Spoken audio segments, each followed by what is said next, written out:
अस्सलाम वालेकुम। Lecture number 4 microbiology. हम लोगों ने पेपर की प्रिपरेशन स्टार्ट की है जिसमें से हम लोग ऑब्जेक्टिव टाइप को कवर कर रहे हैं। तो फर्स्ट 3 लेक्चर्स मैंने आप लोगों को उसमें ऑब्जेक्टिव काफ़ी ज़्यादा क्लियर करवाए थे। हम लोगों ने वो टॉपिक्स भी साथ साथ क्लियर कर लिए थे। आज हम लोगों ने वायरस का जो मैंने प्रीवियस लेक्चर के अंदर स्टार्ट करवाया था, आज हम लोगों ने वायरस को वाइंड अप करना है। मतलब वायरसेस का थोड़ा सा टॉपिक रहता है, उसमें से एमसीक्यूज करवाऊंगी। इसके अलावा फर्मेंटेशन वाले जितने भी वो टॉपिक्स हैं उनमें से मैं सारे के सारे एमसीक्यूज क्लियर करवाऊंगी। आप लोगों ने क्या करना है, आप लोगों ने ये करना है कि इन टॉपिक्स से जितने भी मैंने आप लोगों को लेक्चर्स डिलीवर किए थे वो आप लोगों ने एक दफा दोबारा लिसन कर लेने हैं ताकि आप लोगों को ये एमसीक्यूज इजीली समझ आते जाएं। ठीक है, तो मैं पहले एमसीक्यूज करवाती हूँ। वायरसेस के टॉपिक में से पहला एमसीक्यूज मैं बताती हूँ जो बहुत ज्यादा बन सकता है। वो एमसीक्यूज है, enveloped viruses have a dash shape. कि इन्वेलप्ड जो से वायरसेस होते हैं उनकी शेप क्या होती है। मैं थोड़ा सा रिवाइज करवा देती हूँ कि वायरसेस की क्या शेप्स होती हैं। इन्वेलप्ड वायरस की नहीं बात कर रही, मैं सिर्फ वायरस की बात कर रही हूँ। ठीक है, वायरस की जो सी होती है वो 3 शेप्स होती हैं आमतौर पर। ठीक है, कॉमनली वायरसेस की 3 शेप्स होती हैं। वो हम लोगों ने कौन कौन सी पढ़ी थी? हम लोगों ने एक शेप पढ़ी थी हेलिकल, ठीक है, एक हम लोगों ने हेलिकल पढ़ी थी, एक हम लोगों ने क्यूबिक पढ़ी थी और एक हम लोगों ने कॉम्प्लेक्स पढ़ी थी। ठीक है, ये 3 शेप्स हम लोगों ने पढ़ी थी एक सिंपल वायरस की। ठीक है, एक सिंपल वायरस जो है वो इन 3 शेप्स के अंदर एग्जिस्ट कर सकता है। लेकिन अगर एक वायरस इन्वेलप्ड हो जाए, उसके गिर्द एक कैप्सूल आ जाए, एक मेम्ब्रेन आ जाए, इन्वेलप आ जाए, उस इन्वेलप्ड वायरस की शेप क्या होगी? उस इन्वेलप्ड वायरस की शेप जो है वो स्फेरिकल होगी। ठीक है, ये आप लोगों ने याद भी करना है और मैं लेक्चर में पढ़ा भी चुकी हूँ कि जो इन्वेलप्ड वायरसेस होते हैं उनकी शेप जो होती है वो स्फेरिकल होती है। आइसोथेरियल भी नहीं होती, हेलिकल भी नहीं होती, हेलिकल सिंपल वायरस की होती है, कॉम्प्लेक्स भी नहीं होती क्योंकि कॉम्प्लेक्स भी जो है सिंपल वायरस की होती है। आगे हम लोग नेक्स्ट एमसीक्यूज देख लेते हैं। नेक्स्ट एमसीक्यूज है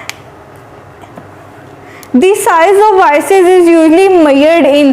किस वायरस का जो साइज है वो किस यूनिट के अंदर मेजर किया जाता है? हम लोगों ने लिक्विड्स के लिए यूनिट रखे हुए हैं, सॉलिड को वेट करने के लिए उसके लिए अलग यूनिट्स होते हैं, इसके अलावा गैसेस को भी वेट करने के लिए बहुत सी यूनिट्स ऐसा यूनिट्स होते हैं। ठीक है, इसी तरह जो साइज है उसको मेजर करने के लिए डिफरेंट यूनिट्स होते हैं। तो वायरस के साइज को मेजर करने के लिए कौन सा यूनिट यूज होता है? हम लोगों ने जब हम लोगों ने वो टॉपिक्स को सिलेबस में से पढ़ा था तो उसमें हम लोगों ने यूनिट भी पढ़ा था कि यूनिट के साथ हम लोगों ने वो वैल्यू भी पढ़ी थी कि वायरस का साइज किस रेंज से लेकर किस रेंज तक हो सकता है। तो हमें पता है कि हम लोग वायरस को किस यूनिट में मेजर कर सकते हैं। हम उसको सेंटीमीटर में नहीं मेजर कर सकते क्योंकि सेंटीमीटर बहुत बड़ा साइज होता है। मिलीमीटर में भी नहीं कर सकते, मिलीमीटर भी साइज बड़ा होता है। नैनोमीटर सबसे छोटा है, इस वजह से इसको हम लोग वायरस के साइज को हम लोग नैनोमीटर में मेजर करते हैं। नन ऑफ दीज, तो नन ऑफ दीज भी, ये भी एमसीक्यूज गलत है। नेक्स्ट एमसीक्यूज में आ जाते हैं हम लोग। इन दी लेट, ये आप लोगों ने नोट करते जाना, ये लिखा नहीं है मैंने क्योंकि बहुत ज्यादा लॉन्ग था। ठीक है, in the late dash botanist has been trying to find the cause of the tobacco mosaic disease। के उन्होंने डेट पूछी है, टाइम पूछा है, ईयर पूछा है कि कौन से साल में बॉटनिस्ट किन्हें कहते हैं? ऐसे साइंटिस्ट को कहते हैं जिन्होंने प्लांट्स के बारे में सारी साइंटिफिकेशन करनी होती है, प्लांट्स के बारे में सारी स्टडी करनी होती है, प्लांट्स के मतलब सारे मेथड और टेक्निक्स अप्लाई करनी होती है, तो उनको हम लोग क्या कहते हैं? बॉटनिस्ट कहते हैं। अब बॉटनिस्ट जो से किस साल में टोबैको मोज़ेक डिजीज के कोज का रीजन फाइंड कर रहे हैं? ठीक है, टोबैको मोज़ेक डिजीज के कोज को फाइंड कर रहे हैं किस साल में? ये आप लोगों के सिलेबस में सारे इंट्रोडक्शन में मैंने आप लोगों को बताया हुआ है। तो ऑप्शन है 1880s में, बी ऑप्शन है 1800 में, सी ऑप्शन है 1820s में और डी ऑप्शन है 1830s में। तो हमें पता है कि वो 1800 से बॉटनिस्ट जितने भी हैं वो ट्राई कर रहे हैं टोबैको मोज़ेक डिजीज के कोज को। ठीक है, नेक्स्ट एमसीक्यूज हम लोग डिस्कस कर लेते हैं। Dash viruses have helical symmetry. कि कौन से वायरसेस की हेलिकल सिमेट्री? मैंने बताया था कि वायरस जो होते हैं 3 शेप्स में होते हैं, हेलिकल, क्यूबिक और कॉम्प्लेक्स। अब फिर मैंने आगे ये भी बताया था कि हेलिकल वायरसेस कौन कौन से बहुत ज़्यादा कॉमनली पाए जाते हैं। फिर मैंने बताया था क्यूबिक वायरसेस कौन से पाए जाते हैं, इसके अलावा जो कॉम्प्लेक्स वायरसेस हैं उनकी कौन कौन सी डिजीज हैं, ये कौन कौन से वायरसेस बहुत ज़्यादा कॉमन हैं, बहुत ज़्यादा आम लोगों को भी पता होते हैं।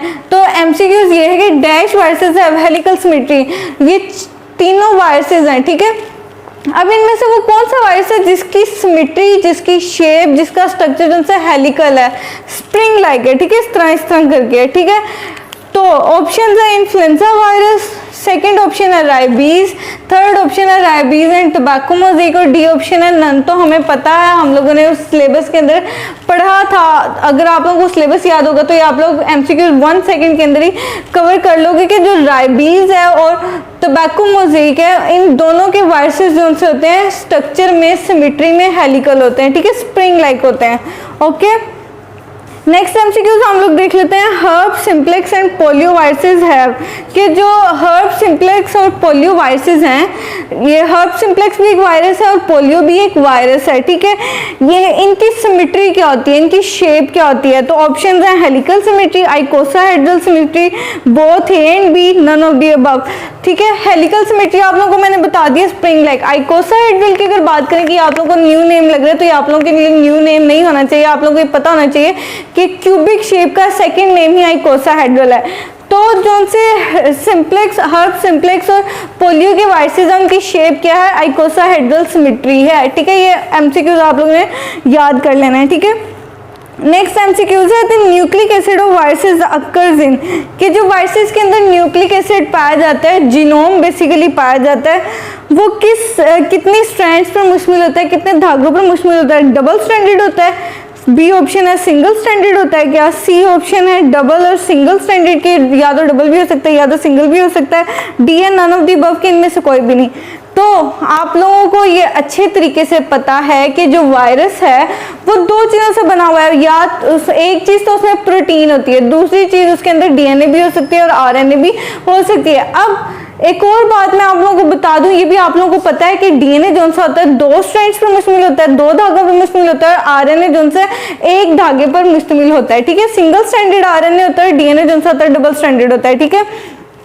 तो एमसीक्यूज क्या है कि वायरस जो है उसके अंदर सिर्फ एक स्ट्रैंड होता है या दो स्ट्रैंड होते हैं, या एक भी हो सकता है, दो भी हो सकते हैं। तो मैंने आप लोगों को बताया था वायरस जो है वो डीएनए से ही बना होता है और आरएनए से ही बना होता है। तो इस वजह से वायरस जो है वो सिंगल स्ट्रैंडेड भी हो सकता है और डबल स्ट्रैंडेड भी हो सकता है। अगर वायरस डीएनए का बना हुआ है तो उस वायरस को हम लोग डबल स्ट्रैंडेड वायरस कहेंगे, और अगर वायरस आरएनए का बना हुआ है तो उसको हम लोग सिंगल स्ट्रैंडेड वायरस कहेंगे। आई होप आप लोगों को इस एमसीक्यूज की समझ आ चुकी होगी। आगे नेक्स्ट एमसीक्यूज हम लोग डिस्कस करते हैं। Dash gives the shape to the virus, के वायरस को शेप कौन देता है? वायरस को बेसिकली बाउंड्री कौन सी होती है? तो हम लोगों ने वायरसेस के कंपोनेंट्स पढ़े थे कि वायरसेस किन चीज़ों से मिलकर बनता है। तो हमने बताया था कि वायरस के अंदर जीनोम होता है, वायरस के अंदर कैप्सूल होता है, वायरस के अंदर कैप्सिड होता है। ये हम लोगों ने उसका स्ट्रक्चर पढ़ा था, ठीक है। लेकिन अब इन सब स्ट्रक्चर्स की कोई ना कोई खसूसियात हैं। जैसे जीनोम है, जीनोम में क्या होता है? जीनोम के अंदर जितनी भी न्यूक्लिक एसिड है, जितनी भी जीन्स वाली इंफॉर्मेशन हो, किसके अंदर होती है? जीनोम के अंदर होती है। लेकिन एमसीक्यूज क्या है कि कौन सी इनमें से कौन सा स्ट्रक्चर जो सा है वो वायरस को शेप देता है, वायरस को एक प्रॉपर एक शेप देता है, उसको हेलिकल बनाता है, उसको क्यूबिक बनाता है। तो वो शेप कौन सा देता है? वो शेप जो है वो कैप्सिड देता है, आखिरी मेम्ब्रेन, ठीक है। कैप्सिड जो सी मेम्ब्रेन, कैप्सिड से बाहर क्या होता है? कैप्सूल होता है, ठीक है। तो कौन सी मेम्ब्रेन जो सी है वो वायरस को शेप देती है? तो हमें पता है कि कैप्सिड जो सी है वायरस को शेप देती है। कि नेक्स्ट एमसीक्यूज हम लोग डिस्कस कर लेते हैं। Fermentation is the dash. Fermentation next topic viruses का आज क्लियर हो चुके हैं। कल भी मैंने आप लोगों को 20 मैक्सिमम 20 एमसीक्यूज वायरसेस में से करवाए थे। आज भी हम लोगों ने 5 को एमसीक्यूज कर लिए हैं वायरसेस में से। अब हम लोग नेक्स्ट टॉपिक स्टार्ट करने लगे विच इज फर्मेंटेशन। आप लोगों ने फर्मेंटेशन को डिटेल में पढ़ा था, anaerobic fermentation, respiration, aerobic respiration, फिर हम लोगों ने फर्मेंटेशन को डिस्कस किया था। तो एमसीक्यूज हम लोग देख लेते हैं। फर्मेंटेशन इज दी, फर्मेंटेशन क्या है? ऑप्शन 1 है प्रोडक्शन ऑफ अल्कोहलिक बेवरेजेस। क्या अल्कोहलिक बेवरेजेस बनती हैं फर्मेंटेशन से? नहीं। बी ऑप्शन है mass controlled culture of microbes to synthesize products. क्या प्रोडक्ट्स बनते हैं बहुत ज्यादा माइक्रोऑर्गेनिज्म को इस्तेमाल करके? नहीं, ये भी नहीं होता। Control microbes to synthesize products and production of alcoholic beverages, मतलब दोनों चीजें होती हैं। फर्मेंटेशन से क्या होता है? फर्मेंटेशन से प्रोडक्ट्स बनती हैं बहुत ज्यादा, माइक्रोऑर्गेनिजम्स को इस्तेमाल करके क्या होता है? बहुत ज्यादा प्रोडक्ट्स बनती हैं, और इसके अलावा अल्कोहलिक बेवरेजेस भी बहुत ज्यादा बनती हैं। मतलब ए और बी दोनों चीजें, ठीक है। तो आप लोगों को समझ आ गई है ना कि पहले फर्मेंटेशन क्या प्रोसेस है? फर्मेंटेशन एक ऐसा प्रोसेस है जिसमें माइक्रोऑर्गेनिजम्स को यूज करके प्रोडक्ट्स बनाए जाते हैं। इसके अलावा अल्कोहलिक बेवरेजेस वगैरह भी बनाई जाती है फर्मेंटेशन के प्रोसेस से, ठीक है। नेक्स्ट एमसीक्यूज है, the process of fermentation is a type of anaerobic respiration because it does not use. अब जो फर्मेंटेशन है वो किसकी टाइप है? एनारोबिक रिस्पिरेशन की टाइप है। फर्मेंटेशन किसकी टाइप है? एनारोबिक रिस्पिरेशन की टाइप है। अगर ये एनारोबिक रिस्पिरेशन की टाइप है तो इसके अंदर क्या चीज नहीं होनी चाहिए? इसके अंदर ऑक्सीजन नहीं होनी चाहिए, ठीक है। ये करेक्ट ऑप्शन क्या है? ऑक्सीजन है। वो कैसे कि हमें पता है कि दो तरह की रिस्पिरेशन होती है, aerobic respiration, anaerobic respiration. Aerobic respiration वो रिस्पिरेशन होती है जो ऑक्सीजन की प्रेजेंस में होती है, ऑक्सीजन की मौजूदगी में होती है, और एनारोबिक रिस्पिरेशन ऐसी रिस्पिरेशन जो ऑक्सीजन की एब्सेंस में होती है, ऑक्सीजन की गैर मौजूदगी में होती है। तो फर्मेंटेशन जैसा कि एनारोबिक रिस्पिरेशन की टाइप है, इस वजह से फर्मेंटेशन भी है वो ऑक्सीजन की एब्सेंस में प्रोसीड होती है, ऑक्सीजन की गैर मौजूदगी में फर्मेंटेशन का प्रोसेस होता है, ठीक है। नेक्स्ट एमसीक्यूज है, NAD exist in limited supply in the dash. के NAD कौन सा है? NAD, ठीक है। क्रैब साइकिल्स वगैरह में, इन साइकिल्स में ये बहुत ज़्यादा यूज होते हैं, ठीक है। NAD जोन सा है, एमसीक्यूज क्या है? NAD जोन सा है वो सबसे ज़्यादा लिमिटेड सप्लाई में कहाँ पाया जाता है? ऑप्शन है आप लोगों के, वैक्यूल में, साइटोप्लाज्म में, माइटोकॉन्ड्रिया में, नन ऑफ दीज। हमें पता है कि जोन सा वैक्यूल के अंदर NAD की तादाद बहुत ज़्यादा होती है। इसके अलावा माइटोकॉन्ड्रिया के अंदर भी NAD बहुत ज़्यादा पाया जाता है। क्यों? क्योंकि माइटोकॉन्ड्रिया क्या करता है? ATP बनाता है। माइटोकॉन्ड्रिया का प्रोसेस क्या है? एनर्जी बनाना। तो एनर्जी बनाने के लिए NAD की बहुत ज़्यादा जरूरत होती है। सबसे कम मिकदार में NAD कहाँ पाया जाता है? सबसे कम जोन से है NAD जोन से है वो साइटोप्लाज्म के अंदर पाया जाता है। तो करेक्ट ऑप्शन क्या है? साइटोप्लाज्म। नेक्स्ट एमसीक्यूज है, exist in limited supply in the cytoplasm. Cytoplasm के अंदर कौन सी चीज सबसे कम पाई जाती है? ATP, ADP, NADPH और NAD। तो ये वही ऊपर वाले एमसीक्यूज को राउंड अबाउट करके पूछा हुआ है कि साइटोप्लाज्म के अंदर सबसे कम मिकदार किस चीज की होती है? तो हमें पता है वो NAD की होती है, ठीक है। Which of the following is not a product of fermentation? Options हैं oxygen, carbon dioxide, ethanol, lactate. के इनमें से कौन से प्रोडक्ट फर्मेंटेशन का नहीं है? हमें पता है कि फर्मेंटेशन का जब प्रोसेस होता है तो उस फर्मेंटेशन के प्रोसेस से हमें क्या क्या चीज़ें हासिल होती हैं? उससे हमें कार्बन डाइऑक्साइड हासिल होता है, इसके अलावा उससे हमें एथेनॉल हासिल होता है। एथेनॉल क्या है? अल्कोहल। इसके बाद हमें लैक्टेट वगैरह भी, अक्सर साइड प्रोडक्ट्स, साइड रिएक्शंस करें तो हमें लैक्टेट भी हासिल हो जाता है। लेकिन फर्मेंटेशन के प्रोसेस से हमें कभी ऑक्सीजन हासिल नहीं होता है। क्यों? क्योंकि फर्मेंटेशन जो है एनारोबिक रिस्पायरेशन है, वो ऑक्सीजन की एब्सेंस में होता है। जब ऑक्सीजन डलेगा नहीं तो उसका प्रोडक्ट ऑक्सीजन का बन नहीं सकता, ठीक है। तो करेक्ट ऑप्शन क्या है? ऑक्सीजन है। एमसीक्यूज क्या था? विच of the following is not a product of fermentation? के इनमें से कौन सा प्रोडक्ट फर्मेंटेशन का नहीं है? तो हमें पता है ऑक्सीजन नहीं है। बाकी फर्मेंटेशन के प्रोसेस से कार्बन डाइऑक्साइड भी हम लोग हासिल करते हैं, एथेनॉल भी हासिल करते हैं, इसके अलावा हम लोग लैक्टेट भी हासिल करते हैं। नेक्स्ट एमसीक्यूज है, alcoholic fermentation is carried by yeast known as. अब फर्मेंटेशन आगे कई किस्म की होती है, लेकिन अगर अल्कोहलिक फर्मेंटेशन के बारे में डिस्कस करेंगे, ऐसी फर्मेंटेशन जिससे हमें प्योर अल्कोहल हासिल होता है, उस अल्कोहलिक फर्मेंटेशन को जो सी यीस्ट प्रोसीड करती है, कैरी करती है, आगे चलाती है, उस यीस्ट का नाम क्या है? ऑप्शन है लैक्टोबैसिलस, बी ऑप्शन है बैसिलस, सी ऑप्शन है सार्कोमाइसीस सेरेविसियाe और डी ऑप्शन है ई कोली। तो हमें पता है उस यीस्ट का नाम, मैंने लेक्चर में भी आप लोगों को बताया था, वो लेक्चर आप लोगों ने दोबारा लेने हैं, फिर जाके एमसीक्यूज करने हैं। तो आप लोगों को याद हुआ होगा कि कौन सी यीस्ट जो सी अल्कोहलिक फर्मेंटेशन करती है, वो हमें पता है कि सार्कोमाइसीस सेरेविसियाe जो सी है, ये वाली यीस्ट जो सी है क्या करती है? अल्कोहलिक फर्मेंटेशन करती है। Next MCQs, biofuels are products of. कि बायोफ्यूल्स, जितने भी फ्यूल्स हमारे बायो वाले फ्यूल्स हैं, जैसे ऑयल, नेचुरल गैस वगैरह, ये सारे के सारे फ्यूल्स जो से किस चीज़ के प्रोडक्ट हैं, किस प्रोसेस से बनते हैं? स्टेरिलाइजेशन से बनते हैं, फर्मेंटेशन से बनते हैं, या इन दोनों से नहीं बनते, या बोथ से?